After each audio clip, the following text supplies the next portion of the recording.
Halo Cinecrip, balik lagi sama gue Arsyad Hari yang kali ini mau ngebahas sebuah film yang sebenarnya udah ditonton di JAV kemarin sih, tapi karena udah mau tayang juga di reguler di bioskop, jadi gue pilih untuk mundurin reviewnya biar lebih deket lah sama pas tayang reguler tuh. Ya, film yang mau gue bahas kali ini adalah 13 Bom di Jakarta yang bakal tayang minggu depan, yaitu tanggal 28 Desember. Buat gue sih ini adalah tontonan yang bisa lumayan ngasih angin segar lah di perfilman kita yang masih jarang banget nyentuh genre action gitu. Dan sekalinya ada, biasanya kualitasnya itu masih ya di bawah rata-rata gitu.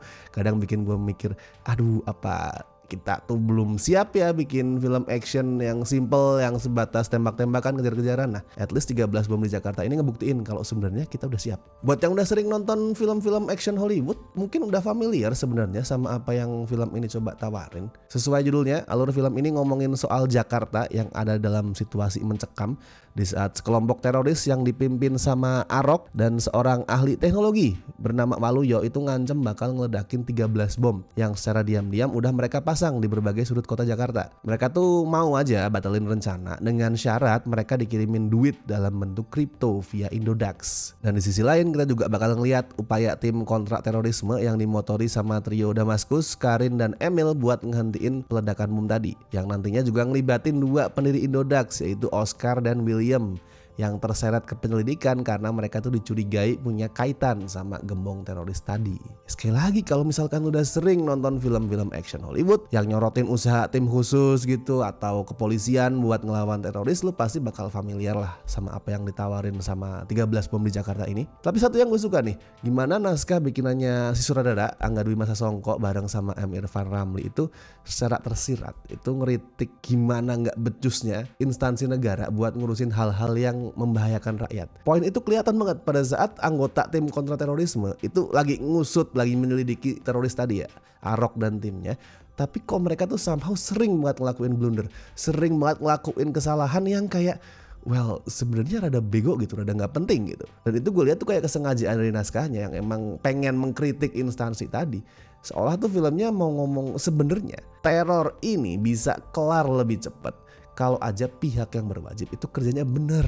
Gue juga suka sih gimana di paruh awalnya 13 Bom di Jakarta itu punya urgensi yang tinggi gitu. Biasanya nih ya kecenderungan film action Indonesia tuh kan kayak wah ini ceritanya tuh urgent banget, ceritanya tuh berbahaya banget, ada ancaman ini itu, tapi kayak gue nggak bisa ngerasain kalau itu adalah sesuatu yang berbahaya, yang menegangkan. Nah di sini terutama di paruh awal itu urgensinya kerasa banget di semua lini ya, dari directingnya Angga, terus tata kamera garapannya Arnan Pratikto, editingnya Hendra Adi Susanto, terus musik garapannya Abel Huray, sampai gerak-gerik di acting pemainnya gimana mereka bergerak, bergestur, lari, jalan, itu semuanya tuh munculin kesan kalau karakter-karakter di film ini tuh lagi berpacu dengan waktu. Semuanya cepet, semuanya dinamis, gak buang-buang waktu. Dan akhirnya tuh berhasil munculin ketegangan karena ada urgensi itu tadi. Oke, ini terorisnya minta dikirimin duit nih, kalau enggak dia mau ngeledakin bom di 13 titik gitu. Ya cepet gitu, ya buru-buru, ya kemudian wah ini gimana, chaos gitu. Enggak yang kemudian santai, wah jadinya ada urgensi. Well, urgensi itu agak berkurang sebenarnya di paruh kedua yang nyorotin usahanya Oscar sama William buat ngebersihin nama mereka. Tapi untungnya ada siapa lagi kalau bukan Lutetia yang meranin Agnes, di sini pacarnya William. Seperti biasa, as always, kayak udah sering gue omongin di review-review gue yang lain, Lutetia nih kayak pesulap. Kalimat, peristiwa, momen, atau hal apapun, sekecil apapun itu, bisa dia bikin jadi sesuatu yang menarik. Ini bukan hal-hal dangkal kayak karena dia cakep. No, dia bisa mengolah semua itu. Hal sederhana apapun jadi punya bobot, jadi punya daya tarik. Bahkan di adegan-adegan yang sebenarnya itu sederhana atau mungkin selipan, nggak penting, Lutetia tuh bisa ngasih warna. Tapi bukan cuma Lutetia, karena acting pemain lainnya juga lumayan oke di sini.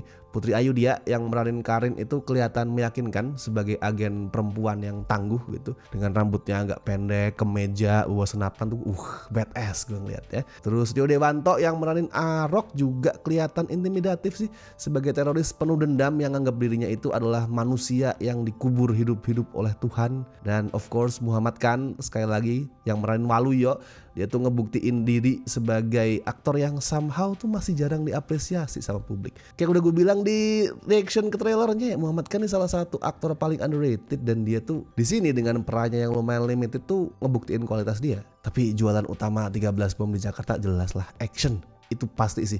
Karena percuma nih di saat misalkan ceritanya bagus, acting pemainnya kuat tapi actionnya lemah tuh percuma. Dan di sini actionnya oke. Gue bisa sangat mengapresiasi actionnya yang solid. Mungkin nggak ada itu ya koreografi berantem yang jelimet gitu misalkan, atau tata kamera yang muter-muter atau gimana gitu. Tapi teknisnya oke banget. Tembak-tembakannya, kejar-kejaran mobilnya, semua tuh digarap pakai teknis yang jauh lebih kuat dibanding kebanyakan action kita. Nggak ada yang itu loh. Biasanya kalau misalkan gue nonton action Indonesia nih kebanyakan yang di bawah rata-rata, gue ngeliat tembak-tembakannya atau kejar-kejaran mobilnya tuh kayak clumsy banget, kayak awkward. Nah di sini Angga bisa ngedirect kejar-kejaran itu, tembak-tembakan itu, semua actionnya dengan proper. Karena itu tadi dia didukung sama teknis yang mumpuni. Ya, karena budgetnya gede juga sih ya di sini. Terus apalagi ditambah efek spesial yang juga solid, terutama di beberapa ledakan. Gue suka ledakannya, mau itu ledakan yang pakai efek praktikal atau ledakan yang pakai CGI. Tuh kelihatan oke. Kalau gue sendiri sebenarnya prefer ledakan yang praktikal ya, tapi kan come on, itu pertama jauh lebih sulit, dan kedua lebih berbahaya juga, di mana di sini lu bisa meledakkan bom sebanyak itu gitu. Tapi CGI-nya lumayan di sini. Kalau skor buat 13 bom di Jakarta, bisa lah gue kasih 7 dari 10. Ini masih layak banget buat lo tonton. Kalau udah bosen sama film-film dedemitan yang gitu-gitu aja, atau misalkan lu suka nih action tembak-tembakan yang gak pernah kasih kendor, yang terus tuh ngebrondong peluru, gak pernah mengendorkan intensitas, lu juga bisa tonton film ini. Mungkin belum bisa gue bilang luar biasa, tapi ini adalah batu lompatan yang oke lah. Apalagi setelah sebelumnya Visinema bikin Mencuri Raden Saleh, dan sekarang ini 13 bom di Jakarta. Ini kayak pembuktian gitu. Emang udah waktunya Indonesia itu punya film-film action. Udah bisa dibikin selama dibikin dengan teknis, budget, dan kualitas yang proper. Gue berharap sih film ini bisa laku, bisa laris, mungkin 1,5 juta penonton ke atas. Ya biar itu tadi, biar kemudian genre action kita tuh berkembang. Semakin laris, semakin banyak action-action lain muncul, semakin bagus kualitasnya. Oke, mungkin beberapa dari lu ada yang udah nonton juga filmnya di Jeff, bisa komen lah, kasih review lu di kolom komentar. Dan buat yang belum nonton, setelah besok nonton minggu depan balik lagi ke sini, review di sini, bagikan pengalaman kalian nonton 13 bom di Jakarta. Oke? Dan seperti biasa gue ingetin, jangan lupa like video ini, subscribe Cinecrip, dan kalau yang mau ngebantu kami dengan kasih donasi seikhlasnya, seperti biasa ada berbagai cara, ada super thanks, ada Saveria, ada juga dengan join membership sesuai dengan tier pilihan kalian masing-masing. Oke, kalau gitu gue Rashid Hari, sampai ketemu di review-review berikutnya.